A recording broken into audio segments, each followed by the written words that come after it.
Okay, welcome to this week's episode of Luv Subbing. And this week finds us at Gettysburg. At the National Military Park. And here we're going to give you 5 tips for visiting Gettysburg. Or any military battlefield. And trust us, those 5 tips that we're going to give you, this is Luv Subbing. So we're not going to give you, let's see, go visit the visitor center. Right, get a map. Go do the auto tour. Things like that. These are tips based upon our number of visits to not only Gettysburg, but to Antietam, Fredericksburg, and a number of our nation's battlefields to learn about our history. Even Vicksburg, right? Vicksburg as well. So yeah, stay tuned and let's get into some history. So our first tip for visiting the Gettysburg battlefield is really to have a focus. You know, when you look around this battlefield, you see monuments everywhere. And all sorts of different areas of battle and stuff like that. So it helps to have a focus for your visit. Right, every unit's gonna have its left flank, its right flank, where it was positioned, and in the center, its individual memorial. So one great suggestion is if you're from any of the states on the East Coast, pick your home state and go ahead and follow that state. Pennsylvania, New York, Massachusetts, Vermont, anybody. So for example, here's the Vermont monuments, and we tried to get a better picture of these, but you can see it's undergoing renovation. But the Vermonters, they performed a vital role in Pickett's charge. They were actually at the Bloody Angle and were actually able, one of the units actually defended and turned the units as they were heading towards this copse of trees and the Confederate high water mark. And so the Vermonters played an integral role. That's why their monument is so significant. So it's always interesting to learn about what your state did and how their participation mattered. Yes, so you're just not wandering around going, there's a monument, there's another monument, there's more monuments, etc. All right, here's our next tip. When going to Gettysburg, absolutely read The Killer Angels by Michael Schirra. And if you don't like history books and you don't like, I'm not going to read a history book, that's too boring. Well, this book is done in a historical novel fashion. So he brings the characters of Lee and Longstreet and Reynolds and Buford and all of the individuals, Chamberlain, to life as they have conversations back and forth. So it's like reading a novel, and it will absolutely be the best thing you can do prior to coming to Gettysburg. Now, if you don't want to read the book, you can also see the movie. Yeah, you can see the movie, and that was a great movie, the Gettysburg. I'm still paying for that, making Cindy sit through that. Well, that was a 4-hour movie with a intermission. But definitely read the book. The next tip is if you're doing any other battlefields, for example, Antietam or Vicksburg or any of the other ones, his son, Schirra, has written a number of different books, also from World War I, World War II. Excellent books. Very enjoyable. I just finished one on the Pacific War, Okinawa. Excellent. There's your tip. Read Killer Angels before going to Gettysburg. So as an additional bonus tip, the Visitor Center does offer huge RV parking. So you could see this guy is making use of it. Right, nice pull-through sites, definitely, if you just want to be here for the day. And this isn't one of our official tips, but it's just more bonus information. Absolutely. Of course, Gettysburg is known for its battlefield, but one of the other famous things about this area is Eisenhower's kind of farm, which is located behind us. And it was sort of his temporary White House while he was president, and he would use it as a retreat. He took a number of war leaders here, thinking that the relaxed atmosphere of the farm would make for more profitable discussions. So, you know, coming to something that's slightly different than your location is always a good idea. Kind of like going to Schoodic Point and when you're in Acadia. Exactly. And you know what? Just to walk around this area, think about it. This kid from Abilene, Kansas, who didn't even go to college right away because he couldn't afford it, and applied to both West Point and Annapolis, got into West Point because I guess he was too old for Annapolis is what it said, and ended up being a 5-star general. And the President of the United States. Yeah, he commanded the troops at Normandy, President of the United States, and then of course for all of us RVers, why would he be famous? The interstate highway, the Eisenhower interstate system. Correct. And it's so interesting how this place has a very Midwestern feel to it, right? It does, it does. For whatever reason, it feels like maybe he tried to make it look a little Kansas. There's a windmill blowing. Right. And it does have that kind of farm Midwestern feel to it. Yeah, typically you can tour his house. Today's a Wednesday, and Tuesday and Wednesday I think they're closed. So. They're open Thursday through Monday to tour the house. So but, yeah, you can either take a bus or you can just drive over like we did. Yep, and we're going to check out the grounds. And look, this is where Eisenhower probably hung his laundry. I don't think so, but it does look like a laundry rack. He probably had people that did that for him. I'm sure he did. And there's this really cool flagpole with this Oh yeah, look. Big eagle on it. Not only do you see the flagpole, but you don't see that very often, the 5 stars of a general of the Army. That's cool. I didn't know generals had their own flags. They do, and you don't see a lot of red ones. There's probably, let's see, Eisenhower, Marshall, Bradley, MacArthur. That might be it. There might be only 4 people. I'll have to see if I forgot any. Okay, Google and Wikipedia to the rescue, because the 5th was Hap Arnold, and I neglected to include him.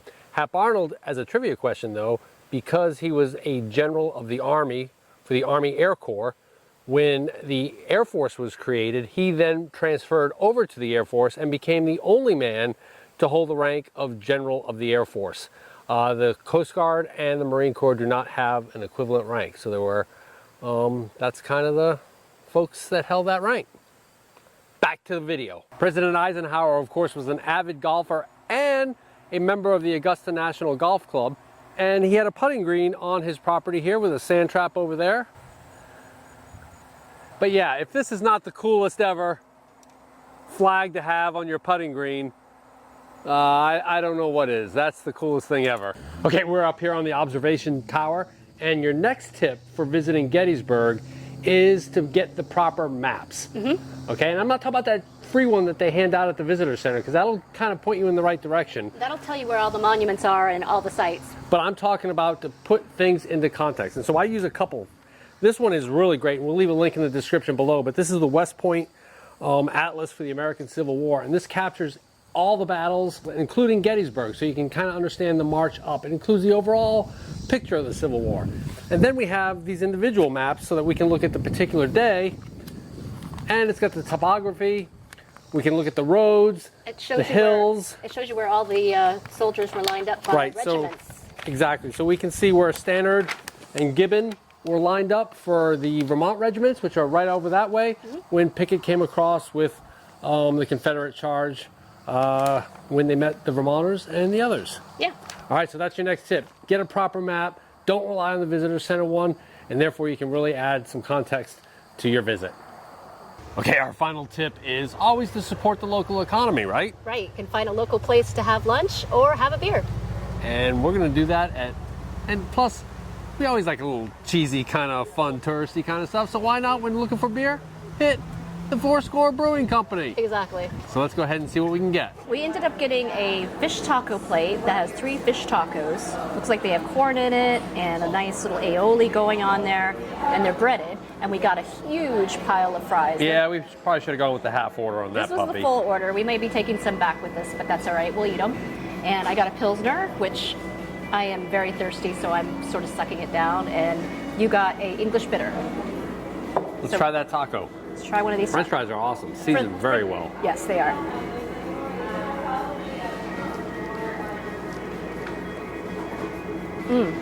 This is very good. It's not actually a soft taco. It's a slightly hardened taco, or maybe just baked taco, but it makes it eating these a lot easier because your taco is not going to fall apart.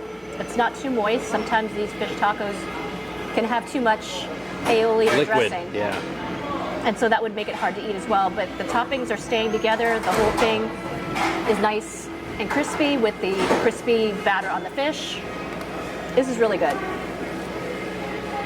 And the great thing about these fish tacos is that the taco themselves are obviously handmade here. House-made. House-made. They're not just purchased. The fries are seasoned perfectly. And this English bitter is a great accompaniment. So how would you rate this fish taco? This is up there. These are definitely up there as some of the best. Aficionado. Yeah, the best one we ever had was in Sarasota in Florida, but these are up there. Who'd have thunk? Pennsylvania. Awesome. Let's go ahead and take a look at this campground. We are staying at Gettysburg Campground, which is kind of just right outside of town a little bit, and it's a really nice place. We were met here for our check-in. You can see this little kiosk. It's really kind of awesome, and probably this is one of the few good things about COVID, if there are a few good things, is we were able just to pull right in, find our name, pull down our documents. We had everything prepaid. We had our bill. We had the campground map with the directions on how to get there, so there was no chance that there was going to be a golf cart to escort us out here, which is perfect. We were able to get in, get out, and get to our site. You can see here that it's pretty empty right now. This is the first, kind of the last week of August, first week of September, and probably it's because a lot of the kids are at school. It's also midweek. It's Wednesday. All right, you can see we have a premium 30 amp site. It's gorgeous. It is absolutely gorgeous. You can see we have a river view. River view there. They do stock the river, but it was 26 bucks for a 3-day fishing license, so unless you're really into that. But it is absolutely gorgeous. The Wi-Fi here is non-functional without the Wi-Fi Ranger up there giving us Wi-Fi. It was completely non-functional. And you know what? And for not a quite full campground. Yeah, there's not like there's a billion people pulling on the bandwidth or anything like that. And you know, you're paying $100 a night for this place, which is a lot of money. You need Wi-Fi to work. You know, if you're going to be charging that kind of money, you need Wi-Fi to work. We ended up having to upload at McDonald's. Yes, we got this campsite specifically for email, for surfing the web, for doing stuff for our rally, all kinds of different things we needed Wi-Fi for, and it was useless till I put that up. All right, let's take a look at the services. As I said, it's 30 amp hookups. And 30 amp only, right? On these, yes. Some of the other ones do have 50 amps, but the Riverside sites are only 30 amp. Gravel surface, which we really like. It's one of our favorite surfaces because you don't drag a lot of sand and dirt into the rig and grass.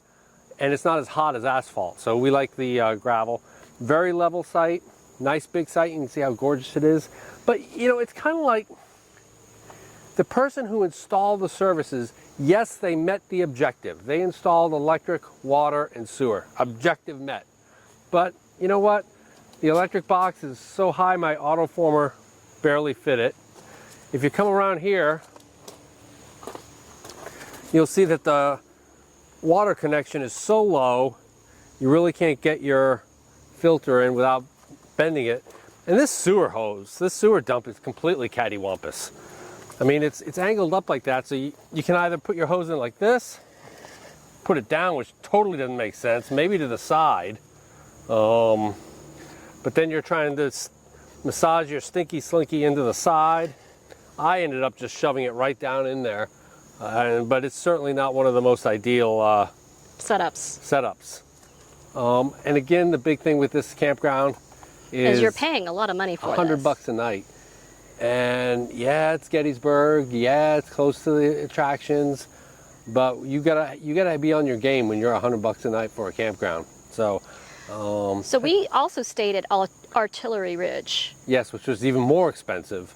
And not as nice as this. Yeah, it's actually, well, closest to the battlefield. It's actually in the battlefield itself. Oh, it's closest to the battlefield, and yes. It didn't seem that full either. So I don't know if the emptiness is due to the cost or the fact that the school children are back in school, but the staff here was super nice. We got propane filled this morning. We did laundry, and it was only $2 for washing and $2 for drying. Yeah, so that was good. So you know, for 50 to 60 bucks, this place would be awesome, absolutely awesome. $100, a little overpriced. It might be a little pricey, even for the view. All right, well there you have it. 5 tips for going to the Gettysburg battlefield. And maybe a bonus or 2, who knows. So if you like this video, give us a big thumbs up. And if you think we've earned a subscription, click the subscribe. And comment below if you've been to Gettysburg and what your favorite battlefield site was. Because we come out with RV and Airstream related videos just like this one every Tuesday. Thanks for watching.